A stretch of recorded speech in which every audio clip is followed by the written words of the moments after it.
Jinde ve městě vidíme Jill, která vyšetřuje Umbrellu. Po vypuknutí nákazy je nucena utéct. Nakonec dorazí do skladu, kde se ona a civilista Dario Ross zabarikádují, aby následně čekali na záchranný oddíl. O den později to Jill vzdá a odchází ze skladu, zatímco tvrdohlavý Dario zůstává a zamyká se do dopravní klece. Na cestě městem narazí Jill na pilota STARS Breda Vickerse, který je pokousán zombíkem během jejich prvního setkání. Než vyrazila k policejní stanici v Raccoon City s cílem najít cestu z města, tak jí ještě Brad varoval před hrozícím nebezpečím, které hrozí členům STARS.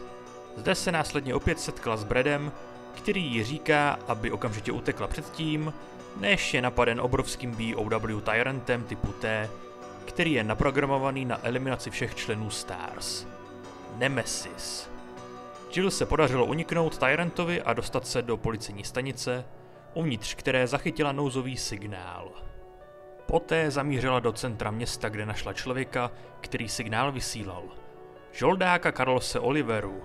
Carlos, který pracuje pro Umbrellu jakožto člen taktické jednotky UBCS, pomohl Jill během dalšího útoku Nemesise a následně ji informuje o únikovém plánu jeho týmu. S použitím tramvaje se dostanou ke Clock Toweru, kde přistane helikoptéra určená k evakuaci. Jill dorazila k tramvaji a zde se setká s kolegy Carlose, seržant Nikolaj Zinojev a zraněný kapitán Mikhail Viktor. Jill a Carlos pak vyrazili hledat vybavení k opravě tramvaje. Během hledání byla budova, kterou Nikolaj prohledával, v obležení zombíků, a tak se předpokládalo, že je mrtev. Jill a Carlos opravili tramvaj, ale jakmile se rozjela, tak byla napadena Nemesisem. Mikhail se obětoval odpálením tramvaje granátem. Jehož výbuch vyhodil Nemesise ven, ale následkem bylo vykolejení tramvaje, která se probourala skrz zeď ke Clock Toweru. Jill a Carlos našli způsob, jak se dostat do Clock Toweru a následně přijít na to, jak zazvonit zvonem, který měl upozornit záchranný vrtulník. Po příletu vrtulníku je následně sestřelen Nemesisem, který měl raketomet. Jill a Carlos s ním bojovali a nakonec se zhroutil v ohništi. Během boje byla však Jill infikována T-virem. Carlos ji bezvládnou odnesl do Clock Toweru a následně se vydal najít lék. V paralelním vesmíru ve stejný den, 28. září septembra 1998, bývalá členka STARS Jill Valentine je napadena ve svém bytě obrovským BOW Tyrantem typu T, známým jako Nemesis, jehož úkolem je eliminovat jí a zbývající členy STARS. Když unikla z budovy, setkala se se svým STARS kolegou Bradem Vickersem. Ten je ale následně pokousán zombíkem a řekne Jill, aby se zachránila. Po dalším střetu s Nemesisem je zachráněna členem taktické skupiny UBCS Carlosem Oliverou. Carlos a jeho tým přežívajících UBCS žoldáků Mikhail Viktor, Tyrell Patrick a Nikolaj Zinojev připravili vlak v metru, který plánují použít k evakuaci civilistů z města. Poté, co Jill přežila několik dalších střetů s Nemesisem, se jí podařilo znovu nahodit proud v metru, zatímco Carlos a Tyrell zůstali ve městě, aby našli doktora Nathaniela Barda, vědce z Umbrelly, který by mohl vědět, jak vyrobit vakcínu proti T-viru a zachránit tak město. Když Jill, Nikolaj a Mikhail odjíždějí ve vlaku, Mikhail vyjadřuje vůči Nikolajovi podezření, že on mohl stát za tím, že byla jeho četa napadena zombíky. Nemesis najednou zaútočil na vlak a zabil všechny civilisty. Nikolaj oba zamkl a nutí je se bránit proti Nemesisovi. Nemesis popadl Mikhaila, který se obětuje detonací výbušniny, což má za následek vykolejení vlaku. Jill uniká jako jediná přeživší havárie. Carlos a Tyrell jdou do policejního oddělení Raccoon City, kde plánují najít Barda v kanceláři STARS. Oba byli svědky toho, jak byl RPD poručík Marvin Brana kousnut zombifikovaným Bradem, kterého Carlos krátce na to zabil. Následně vstoupili do STARS kanceláře, kde komunikovali prostřednictvím videohovoru s Bardem, který je informuje, že je v nemocnici. Mezitím co Tyrell zaměřuje Bardovu lokaci, Jill uniká z vraku vykolejeného vlaku, aby ji následně znovu pronásledoval Nemesis, který je nyní silně zmutovaný. Jill se pokouší volat Carlose, zatímco Nemesis znovu vstal. Podařilo se jí uniknout, ale až poté, co ji nakazil T-virem. Jill upadne do bezvědomí a Carlos ji najde zhruba o půl dne později a vezme ji do Spencerovy nemocnice, úkrytu Barda. Carlos se probojuje zamořenou nemocnicí, jen aby zjistil, že Bard byl zavražděn. Prohlédne si video od Barda, který přiznává, že T-virus vytvořila Umbrella, a přestože ho Umbrella najala k vývoji vakcíny, chce jí rada Umbrelly zničit a odstranit všechny důkazy o existenci viru. Carlos získá vakcínu a podá ji Jill. Tyrell dorazil do nemocnice a zjistí, že americká vláda plánuje zničit Raccoon City raketovým útokem, aby vymítila T-vir. Carlos směřuje do laboratoře Nest 2 pod nemocnicí, aby našel další vakcíny, zatímco Tyrell se pokusí kontaktovat kohokoliv, kdo by mohl zastavit raketový úder. Mezitím ve stejný večer. Claire Redfield hledá svého bratra. Ona a policejní nováček RCPD důstojník Leon S. Kennedy odděleně zastavují na stejné čerpací stanici, která, jak oba záhy zjistí, je pod útokem zombí. Zde se setkají a následně nasedají do nejbližšího vozidla, které patří zástupci šerifa, a jedou směrem k městu. Tam zaslechli hlášení pro přeživší, aby se vydali na policejní stanici, kde se nachází útočiště. Následně jsou nuceni pokračovat na stanici pěšky, ale ještě předtím je od sebe oddělí výbuch a každý musí pokračovat sám. Zde se znovu sešli, ale odtržení zamčeným plotem. Nejbližší záchranný vrtulník je sestřelen a následná exploze ukončila jejich shledání. Objevuje se další Tyrant T-103, který začíná pronásledovat oba hrdiny. Claire nalézá podzemní tunel a tak opouští poručíka Marvina Browna, který byl pokousán a který jí říká, ať se zachrání. Při cestě se střetne s mladou dívkou jménem Sherry Birkin. Nicméně, krátce poté je napadena zmutovaným stvořením, které má na sobě laboratorní plášť. Povedlo se jí ho dočasně přemoci a obě tak pokračují směrem k policejnímu garážovému parkovišti, kde jsou ale překvapeny skorumpovaným policejním šéfem Brianem Ironsem, který unáší Sherry a bere ji do opuštěného sirotčince. Následně volá Claire a požaduje od ní, aby mu přinesla přívěšek, který Sherry upustila. Claire neochotně souhlasí. Po jejím odchodu nalézá Leon cestu na parkoviště, kde se setkává s agentkou FBI Adou Wong. Ve vazební části nalézají novináře Bena Bertoluccia, který byl zatčen Ironsem kvůli vyšetřování Umbrelly a její tajné operace. Nicméně je Ben zabit Tyrantem, který zaútočil na Leona, který je ale zachráněn Adou. Oba poté souhlasili, že budou spolupracovat a zamířili do prodejny zbraní patřící Robertu Kendovi, který svou infikovanou dceru bere stranou předtím, než zazněl jeden výstřel. Následovala jejich cesta do kanalizace pod městem. Mezitím se Sherry pokouší proklouznout kolem Ironse a uprchnout ze sirotčince, ale to se jí nepovedlo. Nicméně chvilku na to se objevil tvor v laboratorním plášti, který infikoval Ironse. Krátce na to nalézá Claire Ironse, který je zabit parazitem, kterým byl infikován. Chvilku poté nalézá Sherry v zařízení pod sirotčincem, ale následně jsou pronásledovaný Tyrantem. Během útěku se na scéně opět objevuje tvor, který následně zabil Tyranta a hned na to se zaměřil na obě dvě. Útokem na výtah, ve kterém se nacházejí, způsobil jeho drsný pád, což mělo za následek Claire v bezvědomí, zatímco Sherry byla nucena utéct po svých. Claire probrala Annette Birkin, Sherrynina matka. Ta informovala Claire, že tvor, který je pronásledoval, byl její manžel William, který prošel mutací. Claire vyrazila a při cestě narazila na Sherry, kterou na neštěstí uvěznila v místnosti s odpadem Annette. Během své cesty za odemknutím místnosti nalézá Claire důkazy. William se pokoušel utéct s G-virem v naději, že ho prodá americké armádě. Nalézají ho ale vojáci Umbrelly, kteří ho smrtelně postřelili. Bohužel, aby přežil, vpíchl si G-virus. Následně se vydal po stopách vojáků, které následně zabil. Zatímco láhve s T-virem, které byly uvnitř kufru, se rozbíjejí a způsobí tak díky krysám, které vir roznesou, vypuknutí nákazy v Raccoon City. Claire se opět střetla s Williamem, kterého opět porazila.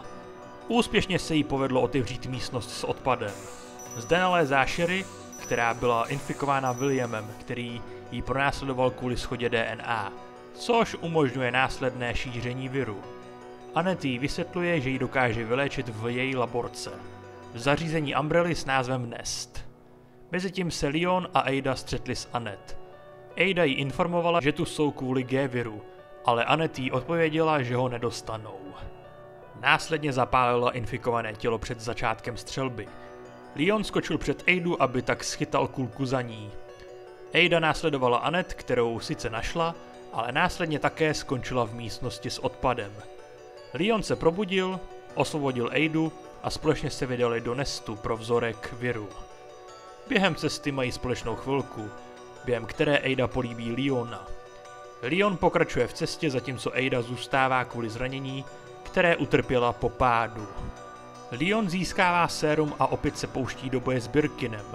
Po boji mu Annette sdělila, že Ada není agentkou FBI, ale žoldák s úmyslem prodat virus.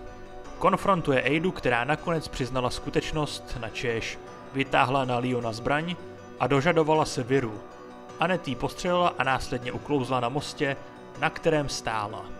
Leon jí včas chytil, i když upustil virus, který spadl do propasti pod laboratoří. Leonův stisk bohužel zeslábl a nakonec i Ada padá do propasti. Mezitím nalézá Claire protilátku, kterou uzamčenou odemkne pomocí šerini na přívěsku. Též opět bojuje s Birkinem, zatímco Annette nese protilátku Sherry. Claire opět uspěla, zatímco Annette úspěšně vyléčila Sherry předtím, než podlehla na následky zranění od Birkina. Poté zařízení zahájí autodestrukční sekvenci, během které Claire vzala Sherry do evakuačního vlaku, kde se úspěšně spojila s Leonem. Po dalším střetu s Birkinem vstoupila Claire do vlaku a odjela. Jinde se zase Leon střetl s Tyrantem, během kterého mu Ada, která nějakým způsobem přišla pád, hodila raketomet, kterým tvora eliminoval. Během útěku narazil na odjíždějící vlak, do kterého naskočil a ve kterém nalézá Claire a Sherry. Vlak je pak opět pod útokem Birkina. Oba byli schopni ho eliminovat jednou provždy. Trojice se konečně dostala z města. Opustili vlak a pokračují v cestě po svých, během které si Leon a Claire slíbí, že budou pokračovat v boji s cílem dostat Umbrelu a že všichni tři zůstanou spolu. Alespoň pro teď. Později jediný přeživší voják Umbrely Birkinova útoku s kódovým jménem Hank uniká z města se vzorkem G-viru. V dočasném úkrytu najde doktor George Hamilton vzkaz od svého kolegy doktora Petera Jenkinse, který ho požádal o pomoc v blízkosti Recon University. George vezme několik přeživších, aby pomohli Jenkinsovi na univerzitě, ale když dorazí, nalézají ho mrtvého s prostřelenou hlavou. Zde nalézají jeho poznámky a odkaz na antivir s názvem Daylight, určený proti T-viru. Přeživší se poté vydali hledat potřebné materiály k výrobě antiviru. Jinde tým žoldáků pracující pro Umbrelu se střetli s experimentálním BOW Tyrantem jménem Thanatos, vytvořený bývalým a darebným vědcem Umbrely Georgem Millerem. Na místo dorazil Nikolaj, aby získal vzorek Thanatosovy krve, což se mu povedlo. Navíc tím tvora rozzuřil, což mělo za následek smrt celé Nikolajovy pozemní jednotky. Nádobu z krví získávají přeživší, díky čemuž získali jednu z hlavních složek antiviru. Následně získávají zbývající složky a pokouší se syntetizovat protilátku. Během toho je však vyruší Miller, který jim předtím, než je střelen do hlavy Nikolajem, vyhrožoval s pomocí Thanatose. Přeživší unikají se vzorkem, zatímco Nikolaj spustil časovač na rozbušce C4, umístěnou na univerzitě. Během útěku čelí přeživší Thanatosovi, kterého úspěšně porazili. Záchranná helikoptéra je poté vyzvedla a tak unikají se vzorkem Daylightu. 3 dny poté, co Jill upadla do bezvědomí, našel Carlos protilátku v nemocnici v Recon City, kterou použil na její záchranu. Oba se následně vydali do parku, kde Jill nalézá tajnou místnost, kterou používalo vedení Umbrely pro pozorování a zaznamenávání dat boje BOW ve městě. Uvnitř zaslechne hlášení, že vedení přerušilo svou misi z důvodu blížícího se zničení města. Nikolaj dorazil na místo a odhalil, že je jedním z členů vedení. Ještě předtím, než ho obří červ donutil k útěku, vyhrožoval Jill smrtí. Jill zdolala červa a následně nalézá továrnu Umbrely na likvidaci odpadu, ve které narazí na Carlose, který ji informuje o plánu americké armády na zničení Raccoon City pomocí termobarické střely. Při pokusu dostat se na přistávací rampu továrny narazí znovu Jill na Nemesise, kterého opět zdolala a získává přístupovou kartu, kterou potřebuje pro vstup na rampu. V ten moment Nikolaj buď utekl, nebo zemřel. I tak se ale Jill znovu střetla s Nemesisem v jejich závěrečném boji. S použitím prototypu elektromagnetického děla se jí konečně povedlo eliminovat tvora jednou provždy. Spolu s Carlosem unikají záchranným vrtulníkem, ve kterém je buď Barry Burton nebo ne. Záleží na zvolené možnosti u Nikolaje. Mezitím v paralelní realitě. Jill se probouzí v den před raketovým zásahem 1. října oktobra a následuje Carlose do Nestu 2. Setká se s Nikolajem, který je odhalen jako vedoucí najatý neznámým klientem, aby sabotoval snahu Umbrely skrýt jejich vliv na celou situaci, pozorovat a shromažďovat data před útokem několika BOW, včetně Nemesise. Nemesis zabije Tyrella a pokračuje v pronásledování Jill v laboratoři. Jill se podařilo syntetizovat vakcínu, ale opět se střetla s Nemesisem. Nikolaj získává od ní vakcínu a následně ji nechává bojovat s tvorem. Jill se pokouší zničit Nemesise pomocí nádob s roztokem určeným k likvidaci jakéhokoliv biologického odpadu, jen aby parazit, ne alfa, a kmen T-viru v Nemesisovi vyvolali další mutaci, což mělo za následek obrovské stvoření z chapadly. Jill pak použije prototyp elektromagnetického děla, aby konečně definitivně eliminovala Nemesise. Na přistávací rampě nemocnice Nikolaj odzbrojí Jill a zničí vakcínu a uzná, že se nestará o osud města, protože dostane zaplaceno za sabotáž Umbrely. Carlos zasáhne a zabrání Nikolajovi, aby Jill zastřelil. Když se ho ptají, pro koho pracuje, nabízí odhalení informací a zaplacení jakékoliv ceny výměnou za svůj život. Znechucená jeho chamtivostí Jill odnáší zničenou nádobu vakcíny a uniká z města s Carlosem pomocí vrtulníků a nechávají Nikolaje na místě. Město je zničeno raketovým útokem a Jill slibuje, že za každou cenu zničí Umbrelu. Mezitím se člen bezpečnostního týmu Umbrely kapitán Rodriguez chystá opustit město vrtulníkem, ve kterém se nachází ukradený BOW. Společnost mu dělá výzkumnice Umbrely doktorka Linda Baldwinová, která ho přesvědčila, aby počkal, až se vrátí z centra výzkumu a vývoje s látkou, která může zastavit šíření viru. Když vstoupí do budovy, experimentální BOW Huntři uniknou ze zajetí a kompletně izolují zařízení. Baldwinová úspěšně získala vzorek, ale nemůže se dostat ze zařízení, dokud izolace neskončí. Další vědec, dr. Carter, aktivoval Tyranta jménem Tyrant R v naději, že eliminuje Huntry a pomůže jim uniknout. Tyrant úspěšně eliminoval Huntry. Carter plánuje zničit tvora prostřednictvím bomby, kterou má v sobě, ale v tom mu Tyrant zabránil. Ten ho následně zabil, zničil vzorek a odhodil doktorku Baldwinovou dolů do zařízení na úpravu vody. Zde je nalezena a zachráněna přeživšími.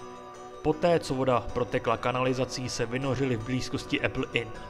Po dalším boji s Tyrantem R narazí přeživší na Rodrigueze a unikají z města před jeho zničením. Mezitím vidíme Aidu, jak uniká z kanálu na povrch Raccoon City před Apple Inn. Tam se hodlá setkat se svým kontaktem z konkurenční společnosti Umbrely, ale najde ho mrtvého. Najednou jí Albert Wesker zavolal z počítače a obvinil jí ze selhání mise a že pomohla Leonovi. Tam mu ale ukáže vzorek G-viru, který se jí povedlo získat. Následně jí informuje o okamžitém zničení města a poví o záchranném vrtulníku, na jehož palubě je vedení Umbrely. Během cesty k němu narazí na Tyranta R, kterého úspěšně eliminuje a následně se přichytí vystřelovacím hákem k helikoptéře, aby tak úspěšně unikla z města. Následovalo zničení Raccoon City termobarickou raketou, jak plánovala vláda USA.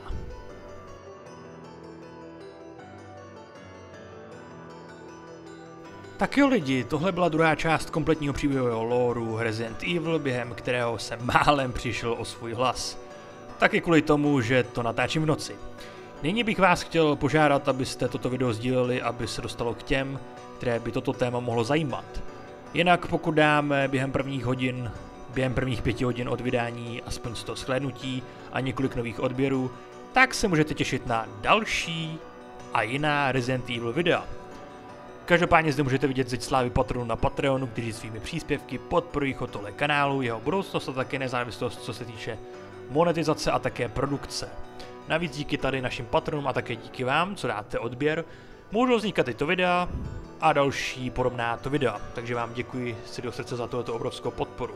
Jinak kdybyste měli zájem o Patreon, tak dole v popisku nebo vpravo nahoře v kartičce máte odkaz na Patreon a zde najdete veškeré informace a benefity a stačí platit $1, což je 22 korun a budete mít přístup k exkluzivitám. Jinak dole v popisku videa máte také odkazy na mé sociální sítě, na můj PlayStation nebo Steam účet, kdybyste mě chtěli sledovat, jaké mám progresy v hrách. A jinak pokud se vám video líbilo, dejte like, odběr, zvonek, sdílení, hlavně to sdílení. A pokud ne, tak dejte dislike, je to vaše volba. Toť vše z mé strany, děkuji moc, že jste se na toto video podívali, mějte se hezky a nezapomeňte, dělejte to, co vás baví, bez ohledu na to, co vám kdo říká.